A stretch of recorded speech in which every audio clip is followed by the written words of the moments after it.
For this season, obviously, you know, the idea would have been great to have had a show. This is not feasible. We were kind of into this idea that, you know, the show has been cancelled as a kind of narrative backdrop to the collection. And this idea of the headline. So we've produced a newspaper. And at the same time, we are then kind of making a kind of time capsule, kind of like a tin box in which the newspaper is folded into. And inside that is a kind of like a de-embossed print on leather. And you have like a kind of letter opener. The big kind of surprise within it is that we have worked with the writer Daniel Steele, who I've always kind of admired as this kind of prolific writer that really encourages people globally to read, which I think is something which is so important. And I just thought it was nice to put a literary backdrop to the collection, like something where, you know, that kind of immediacy that you get when you start reading a novel.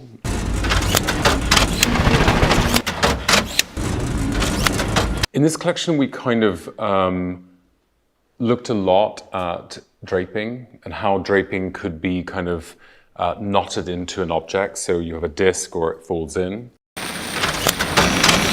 And this idea of playing with the sleeve in a way where it became something which was quite graphic, but at the same time had a softer edge to it. So you have a lot of suede jackets where you have a kind of boyish shoulder in suede.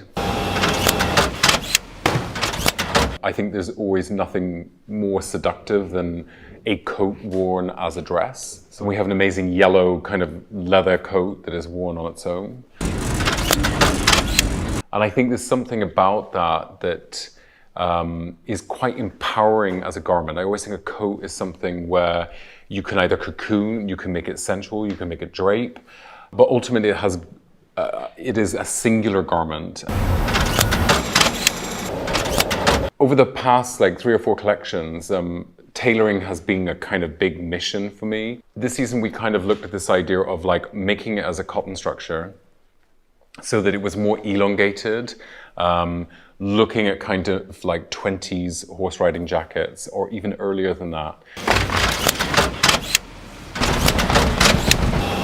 For this collection, I kind of was looking at this idea of blown up abstraction of men's shoes, like something which contradicted the look, but with height. We've kind of taken a moccasin and our kind of sock, or leather sock detail, and we have made a platform. And I kind of like the kind of boyish edge it gives to the women's. And I think it sort of somehow kind of subverses the look. And then we have in the collection as well these sort of buckled shoes, which are a detail that kind of goes throughout the collection. I've always been kind of fascinated by buckles on 17th century and 18th century shoes. And I like this idea that they became de-embossed by wrapping the leather around it. When we're building looks, I always think a bag and a shoe can kind of like twist a look. It can kind of change it.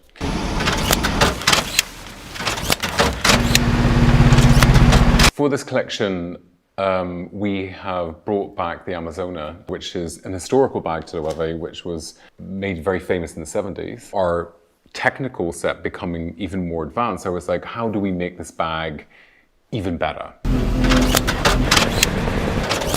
Our kind of big development this season has been the Goya Bag. We've been developing how we would be able to get to a harder construction. The Goya for me is this sort of like birth of a new icon. It is incredibly well made. I really wanted to kind of work out how a bag could be something which was quite jewelry-like and at the same time timeless in its approach.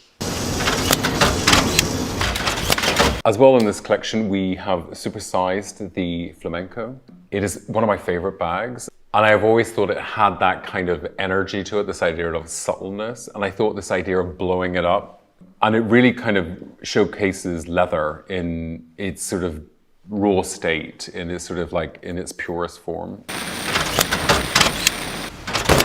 And the last kind of fun bag that we have is a bracelet bag, which is kind of like a pleated piece of leather. If we ever go back to going out at night, I thought it was quite nice to have like a bracelet that could turn into a bag.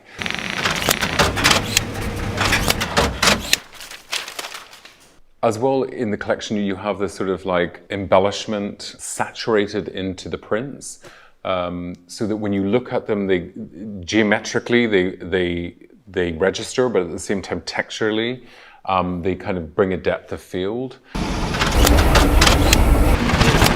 As well, in the season, we worked with the major embroidery houses around the world on the prints and on the fronts of dresses, and even on the kind of brooch sort of drape rings.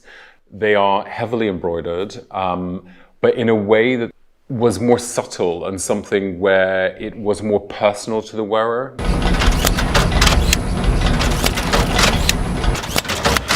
Clothing is an amazing kind of thing to work with right now, especially when things are so restricted, because you can kind of have this idea of a fantasy that can become a reality. This season, I do think there is a very strong psychedelic influence to it. I was thinking of this idea of color therapy, that you wear color to make you happy. By projecting into it, it can uplift us. And I think color is one of the most important things for that.